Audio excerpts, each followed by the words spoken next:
पूरी कायनात में कोई सखी इतना खाना नहीं खिलाता जो गरीब बैठों के जहमत करता है जितना हुसैन खिलाता है। पूरी कायनात में कोई अमीर इतना पानी नहीं पिलाता जितना हुसैन पिलाता है। अब तक आपको छुट्टी थी, अपने सर हिलाया, अब जुबान को जहमत देनी है। पूरी कायनात में किसी के इतने नौकर नहीं जो बोल सके वो जहमत फरमा जो आया हुसैन को सलाम करने का। पूरी कायनात में किसी बादशाह के इतने नौकर नहीं जितने हुसैन इब्न अली के नौकर हैं। और हुसैन के नौकरों का जज्बा भी ऐसा है, हुसैन के नौकरों की हुसैन से मोहब्बत भी ऐसी है कि पूरी कायनात में इतने लोग यजीद के नाम पे जीने को तैयार नहीं जितने हुसैन के नाम पे मरने।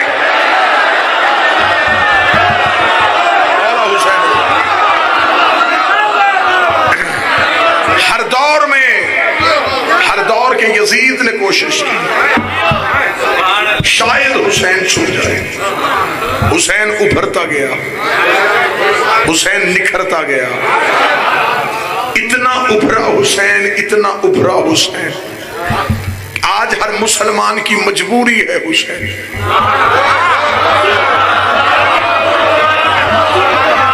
मैं चौक में हूं, मैं बाजार में हूं, मेरे अहले सुन्नत भाई सुन रहे हैं।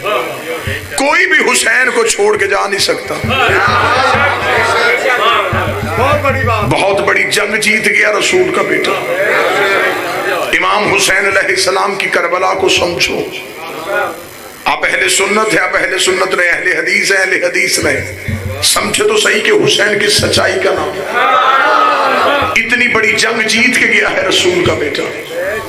वाजिबुल एहतराम काबिल सद एहतराम की बुलाकाबा सरकार अलामत सैयद हैदर नकवी साहब बड़े बेहतरीन अंदाज से मुदल्लल तरीके से आपको जिक्र हुसैन इब्न अली सुनाएंगे। चंद तालिब इल्माना सी बातें आपकी गोश गुजार करना चाहूंगा। पूरी दुनिया में इमाम हुसैन अलैहिस्सलाम ने कैसा नक्शा खींचा। आज कोई मुसलमान इस पोजीशन में नहीं कि वो कहे कि मैं हुसैन को छोड़ दूं। आज हर कोई कहता है कि हुसैन और यजीद की जंग में हुसैन सही थे, यजीद गलत था।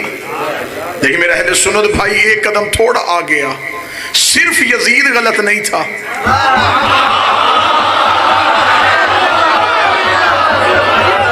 आप सर हिला रहे और मैं आपके मजहब की वकालत कर रहा हूं। आप ऐसे ऐसे कर रहे हैं और मैं आपके मजहब की वकालत कर रहा हूं। सिर्फ यजीद गलत नहीं, हर यजीद गलत था। किसी जगह पे कोई कत्ल हो तो पहला सवाल फौरन होता है इनकी आपस में दुश्मनी क्या थी।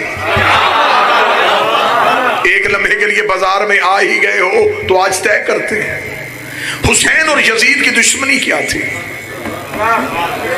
इमाम हुसैन ने न तख्त मांगा, न हुकूमत मांगी, न जगीर मांगी। फिर क्या था? यजीद चाहता था हुसैन बैयत करे और हुसैन कहते थे मैंने नहीं करना। आपने ध्यान मेरी तरफ कर। यजीद चाहता था हुसैन बैयत करे, हुसैन ने कहा मैं नहीं करूंगा। अब मौलवी से पूछे इनमें से सही कौन था, वो कहेगा हुसैन। गलत कौन था, वो कहेगा यजीद। इसका मतलब तू पहले ही जीने पे मान गया कि जो मासूम से बैयत मांगे वो गलत होता है। बादशाह हुसैन ने हाथों को आकाजादी ये जो हाथ उठ रही है हुसैन के मुकदमे पे, इसका मतलब तू मान गया जो भी मासूम से बैयत मांगे वो गलत होता है। अब आज के बाद मेरा सुन्नी भाई तहकीक करना, जिसने हसन से बैयत मांगी वो भी गलत था, जिसने अली से बैयत मांगी वो भी गलत था। दूसरा, तफ्तीश करने वाले अदारे सवाल करते हैं कि कातिल और मकतूल की दुश्मनी नई थी या पुरानी थी। ऐसा है या नहीं? ये इनकी दुश्मनी थी या पुरानी है? मैंने तारीख की आंखों में आंखें डाली तो मुअर्रख के चेहरे पे पसीना आ गया। मैंने कहा क्या हुसैन और यजीद की दुश्मनी नई थी? उसने कहा नहीं, पुरानी थी। मैंने कहा क्या पुरानी थी? उसने कहा यजीद के बाप की हुसैन के बाप से भी जंग हुई थी। खोज तो निकालो कत्ल कहां से निकल रहा है, कत्ल की वजह क्या है। यजीद के बाप और हुसैन के बाप में भी आपस में जंग हुई थी, जिस जंग को मुसलमान ने फरामोश कर दिया कि हम नहीं मानते इसमें कौन हक में था कौन गलत था, हम इस पे बहस नहीं करते। अगर तुमने उस जंग में बहस नहीं की तो तुमने यजीद को गलत क्यों कहा?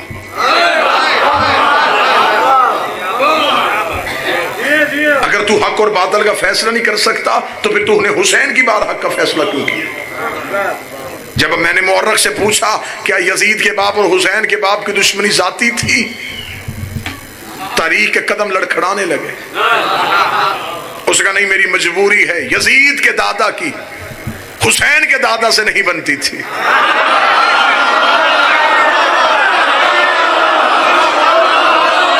इसका मतलब दुश्मनी नहीं तो नहीं, दुश्मनी पुरानी थी। यजीद का दादा हुसैन के दादा का मुखालिफ था। मैंने कहा चल मुझे बता इस मुखालफत की वजह। तारीख ने कहा इस मुखालफत की वजह ये थी, यजीद का दादा चाहता था कि रसूल कलमा हक ना बुलंद करे। हुसैन का दादा चाहता था कि मोहम्मद रसूलुल्लाह पढ़ा जाए। मैंने कहा अच्छा तो इसका मतलब है कि लड़ाई की वजह मोहम्मद रसूलुल्लाह था, उसका दादाओं के दरमियान मोहम्मद रसूलुल्लाह था। लेकिन जब बात हुसैन के बाप और यजीद के बाप पे आई तो फिर मौजू अली वलीउल्लाह था।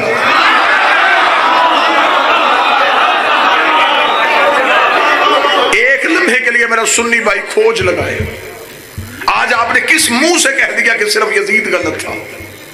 सर पे कुरान रख के बता, यजीद को वोटें किसने दी थी?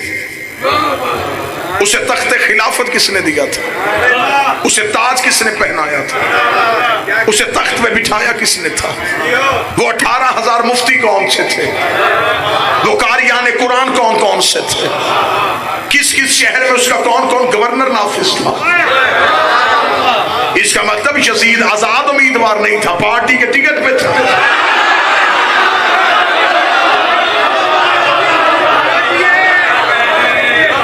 तूने कह दिया हुसैन सही यजीद गलत। सिर्फ हुसैन सही नहीं, सारे हुसैन सही। किबला हैदर नकवी साहब तशरीफ फरमाए, मुझे मजहब आले मोहम्मद की कसम है सिवाय शियों के कोई यजीद पे लानत कर ही नहीं सकता। मैं चौक में हूं, मैं चौराहे में हूं, मैं गलत कहूं मुझे दोबारा मिंबर पे ना आने देना। कोई बंदा अपने मजहब की चार दीवारी में रह के यजीद की हुकूमत को गलत साबित करके दिखाए।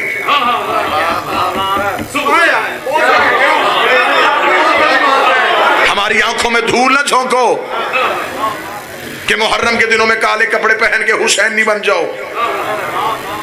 हुसैन सही कहने के लिए कई गलत कहने पड़ते हैं।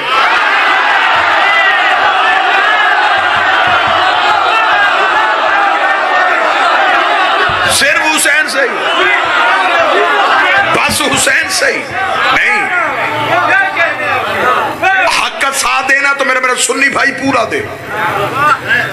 मैं चौक में खड़ा हूं, इतनी खुली बात करने लगा हूं, इसके बाद कोई सोचने की गुंजाइश नहीं रहे। कोई बंदा अपने मसलक की चार दीवारी के अंदर यजीद की हुकूमत गलत साबित करके दिखाए। मैं जुमला तब्दील करने लगा हूं, यजीद पे लानत करने के लिए अली वलीउल्लाह पढ़ना जरूरी है।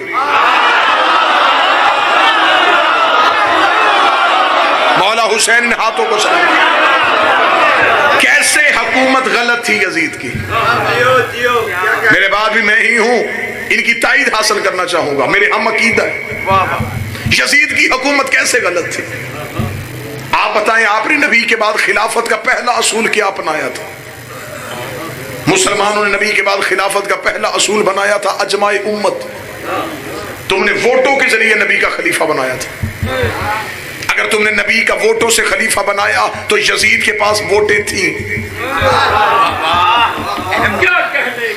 क्या यजीद को वोटें नहीं पड़ी? यजीद को भी वोटें डाली गई। पहले खलीफा को तो सिर्फ मदीने के लोगों ने खलीफा बनाया था। यजीद ने तो दुनिया के तीसरे हिस्से से वोटें ले ली थी। तो अगर मदीने के लोगों का बनाया खलीफा ठीक हो सकता है, तो दुनिया के 3 हिस्से से जिसने वोटें दी हो वो खलीफा क्यों नहीं हो सकता? तुम्हारे पास खिलाफत का दूसरा असूल है, पहला जाता हुआ दूसरे को नामजद करके जाए तो उसे भी मान लेते हो। यजीद के पास ये असूल भी था। उसे उसका बाप चाहता हुआ नामजद करके गया था। अगर नामजद किया ठीक हो सकता है तो फिर यजीद की हुकूमत गलत की। तुम्हारे पास खिलाफत का तीसरा असूल शूरा कमेटी, तुम 6 बंदों की कमेटी के फैसले के साथ भी नबी का खलीफा बना लेते हो। यजीद के पास ये असूल भी था, इसे 6 बंदों की कमेटी नहीं 18,000 मुफ्तियों से फतवा ले लिया था। तो फिर आज मौलवी किस मुंह से कह रहा है हुसैन सही है यजीद गलत है, हुसैन सही है यजीद गलत है? कब्र की 4 दीवारें हैं, कफन में जेब कोई नहीं, कब्र में अलमारी कोई नहीं, मर जाना है, फरिश्ते रिश्वत नहीं लेते। हक की बात कर, हक की बात अपने बच्चों को सुना के जा। अगर हक सुनाना तो पूरा सुना, मान के हुसैन सही था, अजमा गलत था, हुसैन सही था, नामजद करना गलत था, हुसैन सही था, कमेटी बनाना गलत थी। तुझे आखिर में मानना पड़ेगा गदीर सही था, सकीफा गलत।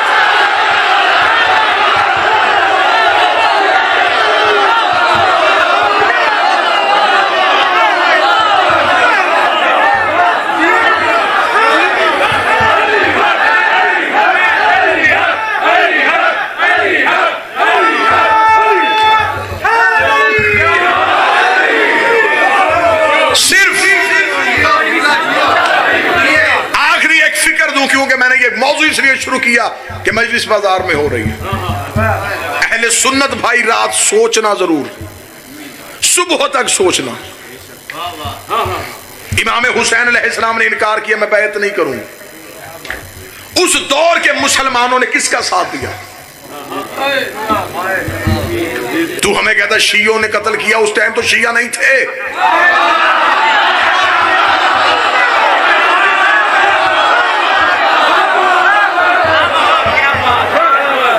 उस दौर में बड़े बड़े आला लोग थे, मैं नाम नहीं लेना चाहता, निशानी बताना चाहता हूं। ना मैं बड़ा संजीदा मौजू पढ़ रहा, मैं निशानी बताना चाहता हूं कौन लोग थे। नबी को दुनिया से गए 50 साल नहीं हुए। इसका मतलब है जिन लोगों ने नबी की गोद में हुसैन देखा था वो जिंदा थे।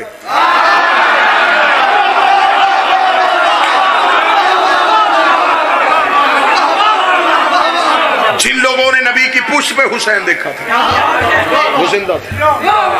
जिन्होंने नबी की जुबान से हुसैन मिन्नी वाली हदीस सुनी थी वो जिंदा थे। जिन्होंने ईद वाले दिन नबी को कांधों पे हुसैन देखा था वो जिंदा थे। जब वो जिंदा थे उन्होंने हुसैन का साथ क्यों नहीं दिया? अगर तू कह दिया था मुझे 72 में दिखा।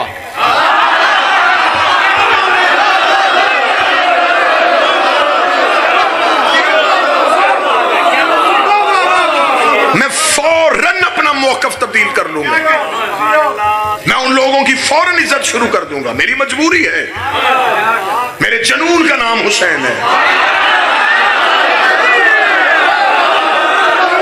मेरे इश्क का नाम हुसैन है। मुझे तो हुसैन की फहरिस्त में वो बंदों के नाम दिखे, मैं फौरन उन्हें मानू। अगर वो 72 में नहीं, इसका मतलब वो लाखों में है। अगर वो लाखों में है तो अब बता किसने मारा है?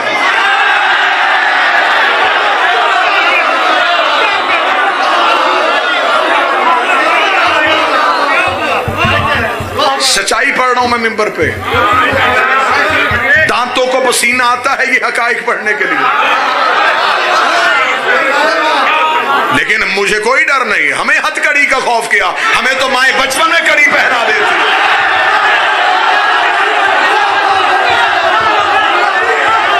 मौत से डर कोई नहीं।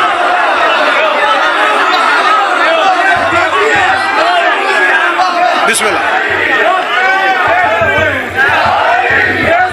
किसी को आ जाती है नींद, हमें मरने से डर नहीं, मरने से वो डरता है जो जीना चाहता हो। मौत तो हमारी पीर से मुलाकात का बहाना है, हम तो रहबर से मिलना चाहते हैं। लेकिन हकाइक मेरे सुन्नी भाइयों सुनो, समझो और इनका सामना करो। उस दौर के मुसलमान कहां थे?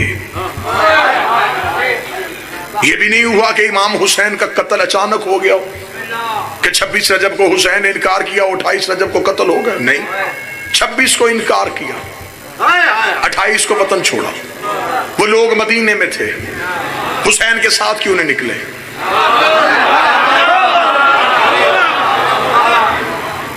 साल हमसे पूछते रहते हो मातम कहाँ लिखा है, जंजीर कहाँ लिखी है, कुछ सवालों के जवाब हमें भी दे दो।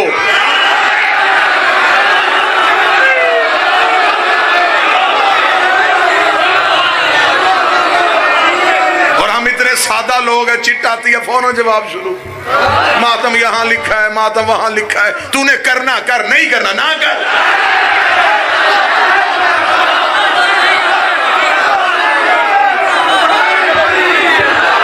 और वैसे भी ये बात मान लो, जो समझ के करो वो मातम नहीं होता। हाँ, हमें भी चंद सवालों के जवाब दो, हमारी कोई खुराक अलग है कि सारे जवाब हमने देने, हमें बताओ वो लोगों ने हुसैन का साथ क्यों नहीं दिया? इमाम हुसैन ने मदीना छोड़ा, वो मदीने से हुसैन के साथ क्यों नहीं गए? हुसैन मक्का बैठ के 6 महीने इंतजार करते रहे, वहां क्यों नहीं आए? हुसैन ने ऐन हज के मौके पे एहराम तोड़े, उन्होंने क्यों नहीं तोड़े?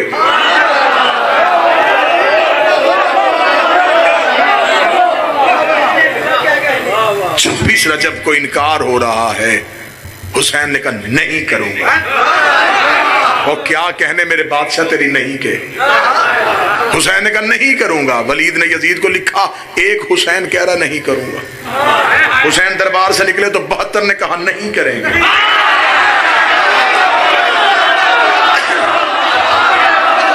वो 72 करबला में आ गए। यजीद ने 72 मारने के लिए 9 लाख बंदा भेज दिया कि 72 मार दो, नेज़े देता हूं, तलवारें देता हूं, हुसैन की नहीं हमेशा के लिए खत्म कर दो, ताकि दोबारा कोई हमारे सामने नहीं ना कहे, दोबारा कोई हमारे सामने नहीं ना कहे। क्योंकि यजीद के कान में नहीं सुनने का हौसला ही नहीं था। उसने 72 नहीं के जुर्म में कत्ल कर दिए, लेकिन 72 का कत्ल होना था, वो नहीं करबला से ऐसे उपरी, वो कायनात के कोने कोने में चली गई। अब वो नहीं हमारे खमीर के अंदर आ गई है। अब हमें बंदे कहते मैनस ना करवाओ, हम कहते नहीं करवाएंगे, मातिम ना करो, नहीं करेंगे, जंजीर ना मारो, नहीं मारेंगे।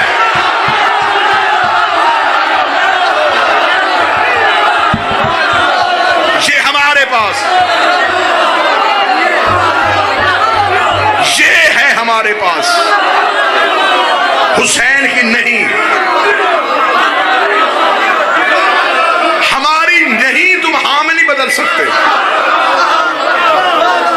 जुलूस रोको, नहीं निकालेंगे, मातम छोड़ो, जंजीर ना मारो, अलीउन वलीउल्लाह ना पढ़ो,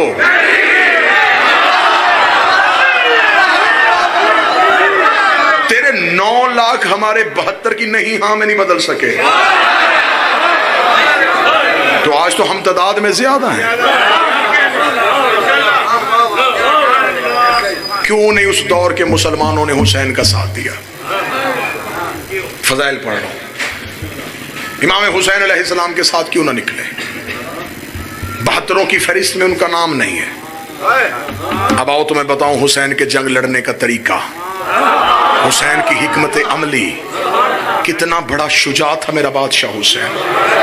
ये हकायक मिसम भाई हैदर नकवी साहब मिंबर पे खड़े होकर बादशाह हुसैन की इज्जत की कसम, मुझे ये भी खबर है कि दौर कौन सा है, लेकिन मुझे ये खबर है जो फौजी महीने में 1 तनख्वाह ले वो धरती से वफा करता है।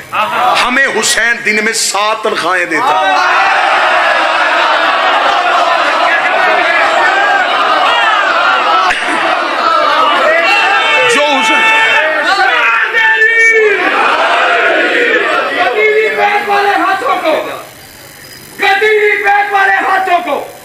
बुलंद करके कुरान पढ़ो,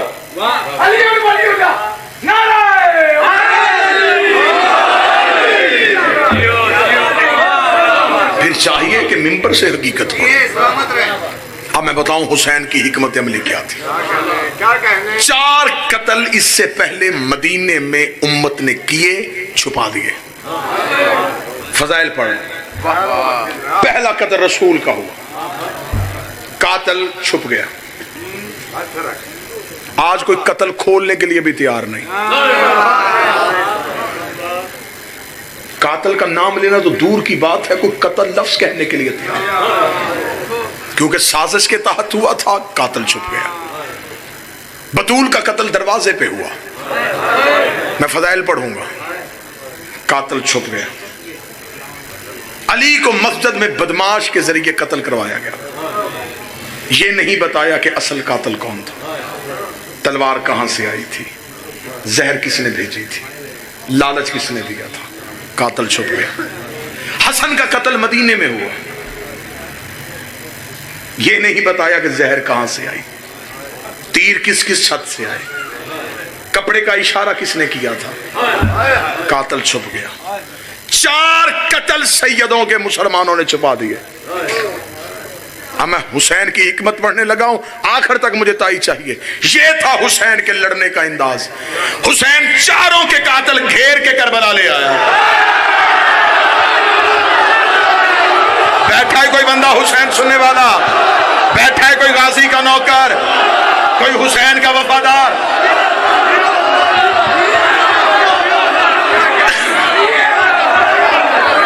चारों के कातिल घेर के हुसैन यूं करबला में खड़े किए।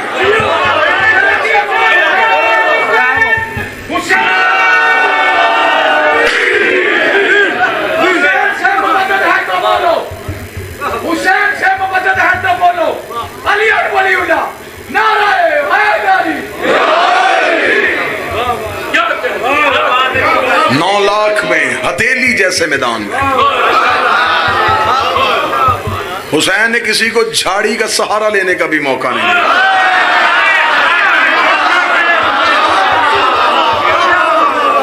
खरीदी हुई जमीन पे हुसैन ने उतारे। हुसैन के इधर आओ आबादियों में छुपने वालों। हुसैन ने सामने खड़े करके शजरों से पर्दा उठा दिए।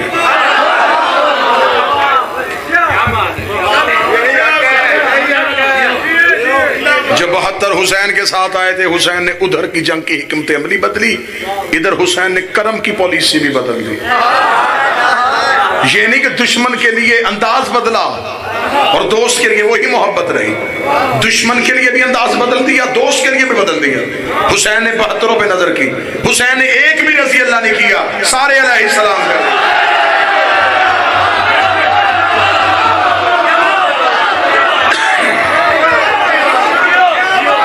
हुसैन ने कोई किसी कबीले से उठाया, कोई किसी कबीले से उठाया, कोई किसी कबीले से उठाया। हुसैन का साथ देना है तो फिर हुसैन का खुल के साथ दो। मरना है, सांसों का यकीन कोई नहीं, हलक में जो डोरी।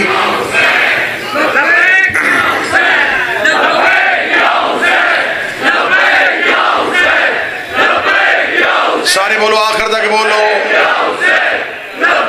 नाराए हैदरी।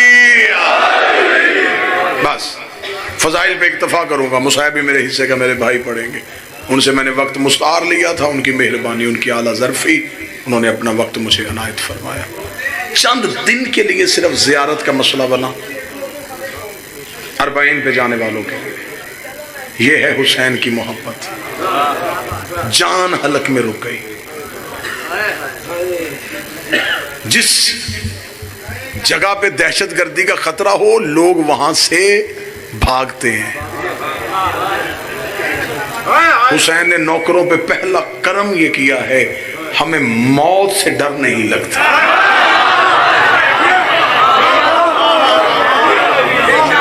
बड़ी साजिश हुई, बड़ा मनफी प्रोपेगेंडा हुआ, वहां ये हो जाएगा, वहां ये हो जाएगा। एक भी काफिले सलार से एक भी जायर ने पासपोर्ट वापस नहीं मांगा। उन्होंने कहा बता कब जाएंगे, बता हम कब जाएंगे। ये तो आज जियारत के लिए आसानी पैदा हो गई है ना, कि आज जियारत आसान है, आज पैसे दो, फ्लाइट पकड़ो, जाओ करबला, हुसैन का सलाम करो। अब्बासियों का बादशाह आया था, मलाउन था नाम उसका, मतवक्कल।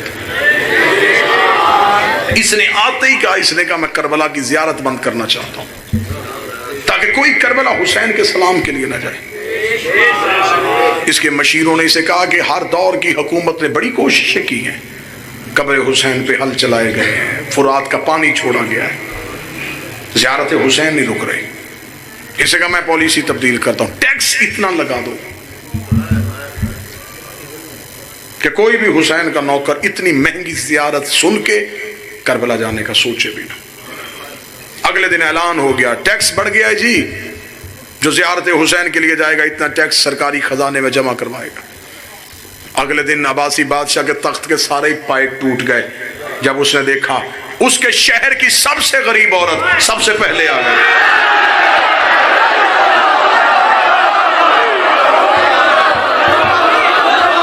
जिनकी आंखों में चमक आई है, हुसैन तुम्हें इसी साल करबला बुला। शहर की सबसे गरीब औरत सबसे पहले, इसने जंजीरें दर हिलाया। मतवक्कल का बुलाओ, कोई हुसैन की चाहने वाली है। इसे कहा कि कहेगी भेज दे हमें, सस्ती कर दे, अगर नहीं जाना हमने तो फिर कोई पॉलिसी तब्दील कर दे।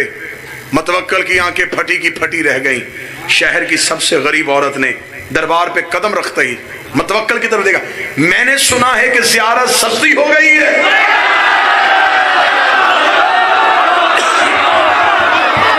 उसने कहा बीबी शायद तूने मुनादी की निदा नहीं सुनी, मैंने तो ज़ियारत महंगी कर दी है, टैक्स में इजाफा हो गया है। इतना कहना था, बुढ़िया देख रही, जल्दी बता कितना, जल्दी बता कितना टैक्स हुआ है। उसने बताया, जल्दी से उसने चादर की गिरा खोली, उतने ही दिरहम निकाले, मतवक्कल के सामने फेंक दी। अब मैं जाऊं करबला, अब मैं जाऊं करबला। उसने कहा रुक रुक बुढ़िया, ये कहां से लेके आई है? मुस्कुराए, जिसने बुलाया है उसी ने दिए। बुलाया भी हुसैन ने, ये दिनार भी हुसैन ने दिया।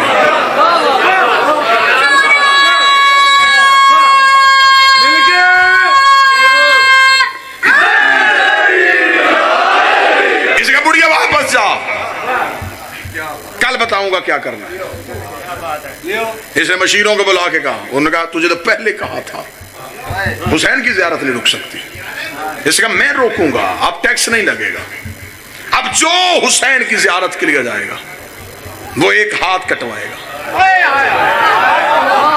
अब मैं देखूंगा कटा हुआ जिस्म लेके कौन जाता है। ऐलान हो गया, टैक्स खत्म, एक हाथ कटवाओ, हुसैन की ज़ियारत के लिए जाओ। अगले दिन मतवक्कल अपनी मौत फिर मर गया। वही बुढ़िया औरत अपना हाथ सर पे रख के आ गई। जो नहीं बोल सका, बुढ़िया का सवाल सुनाऊं, आके कह दिया, मैंने सुना है कि ज़ियारत मुफ्त हो गई है।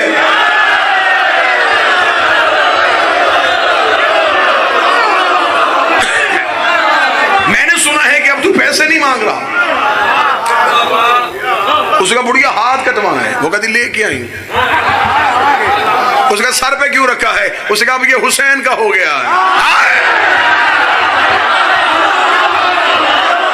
जो चीज हुसैन की हो जाए वो हम ऊंचाई पे रखते हैं। इनका बाजू काटो बुढ़िया का, जला दे, तलवार खींची, हाथ काटा। कहती जाऊं करबला?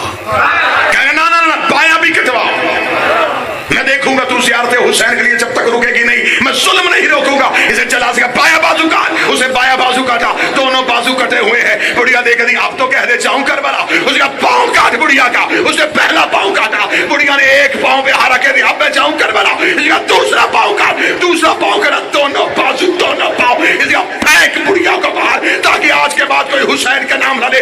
जख्मी बुढ़िया को सिपाहियों ने उठा के दरबार से बाहर फेंका। जमीन पे गिरने से पहले एक घोड़े सवार ने हाथों में उठाया। बुढ़िया मतवक्कल को देखकर, तेरा शुक्रिया, पहले चल के जाना था, अब वो लेने आ गए। सारे बोलो मिल के हैदरी।